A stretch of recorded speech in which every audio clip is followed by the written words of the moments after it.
Megs here with Living Headfirst. I am a lifestyle and mindset coach, and I help LGBTQ plus women and allies to shift, grow, and develop their mindset by keeping it real and having more fun so they can live their happiest, most authentic lives. And today I want to talk to you about limiting beliefs, and not just limiting beliefs, but the birth of limiting beliefs, though it will be far less graphic, I can assure you.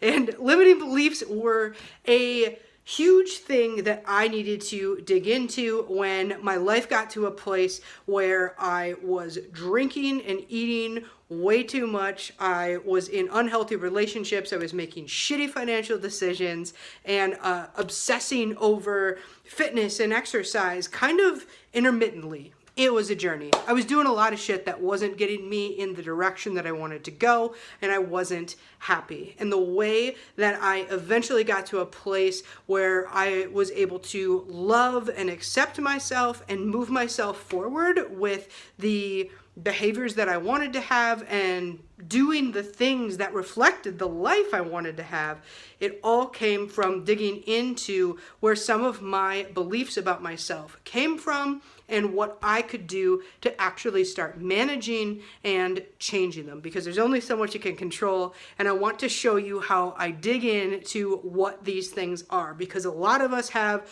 a ton of them, but they usually come from a thing that is either said to us, around us, about us, done around us, done to us. There are a lot of things that can go on that we draw meaning from and start to internalize and accept as true about ourselves or our situation. So let me give you just a quick example of a limiting belief that I developed from something that was said to me. So when I came out to my family, this was 10 years ago. I was 23 years old. One of the first things that was said to me, or that was said by my parents in relation to this situation of me coming out as gay, was, "What did we do wrong?"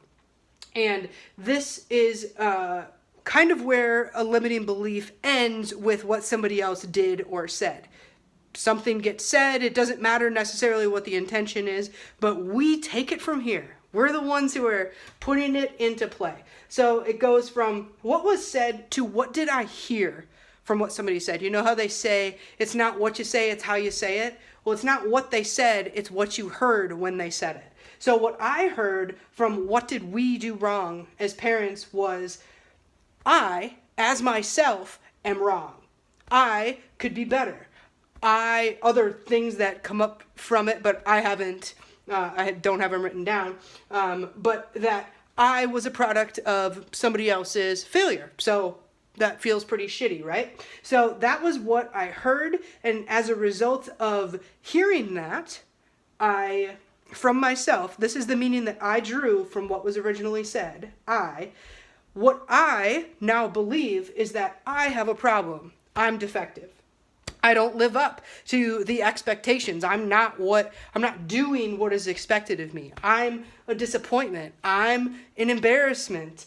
And I am less worthy of love because of all of the prior things that I started to believe. And once I had those beliefs in place, I started having thoughts and behaviors that impacted what I was actually doing, how I was behaving or not behaving. I started to obsess over food and exercise because I was trying to control or become good enough or live up to an expectation. I was doing a lot of binge drinking and eating as a way to kind of align with this idea that I was a failure, I was broken, I had a problem. Sure as shit I had a problem. I'll take it next level, and I'm going to eat whatever I want, and I'm going to drink whatever I want, as much as I want, where I want, with who I want, because I'm shitty anyway.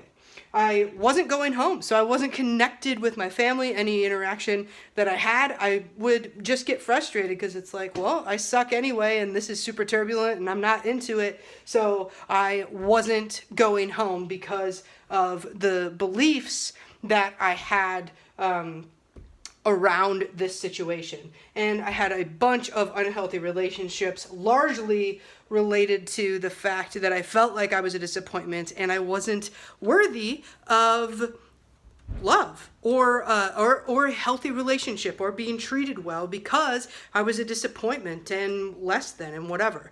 And is that what my parents meant when they said, what did we do wrong? Probably not, but that's the meaning I drew from it. And that is how a limiting belief can be born, from one thing that is said, done, that we pay attention to, that we ultimately draw meaning to. And the power in going through this, because going through that sucks, right? That shit's not fun. But when you go back here, awareness, which is a huge piece of living head first. Awareness is so key to being able to undo, to fact check, and to interrupt these patterns of what you believe just because of something that somebody else said or did that you can't control. And when you're able to go back and process that and do the work that unseats these beliefs, you don't have to do any of these shitty behaviors anymore. You start to realize that, hell yeah, I am worthy of love. I'm not an embarrassment. I'm a damn fine human being. People should be proud to be around me, to know me, because I'm a good person and I know that, and I don't owe an explanation to anyone. I'm not a disappointment. I don't have to live up to anybody else's expectations. I know who I am. I know what I am capable of, how I can serve and help other people, and that I am a gift to the world. But there is a lot of power in getting to the bottom of a limiting belief like this, and how much it can impact you. And people are going to say things. People are going to do things. It doesn't even matter what their intention is. If we draw meaning from it, we can start to create these beliefs without even knowing it. And it limits what we will do with our lives, and really limits the opportunity we have to fulfill our full potential and be the badass people that we're meant to be out in that world. So I will be bringing you some more tips for digging into things like this that impact the big picture of you being able to express your awesomeness and live 100% authentically as yourself and being happy while you do it. But that is all I have for today. Until next time, make sure that you're having fun, being yourself, and living head first.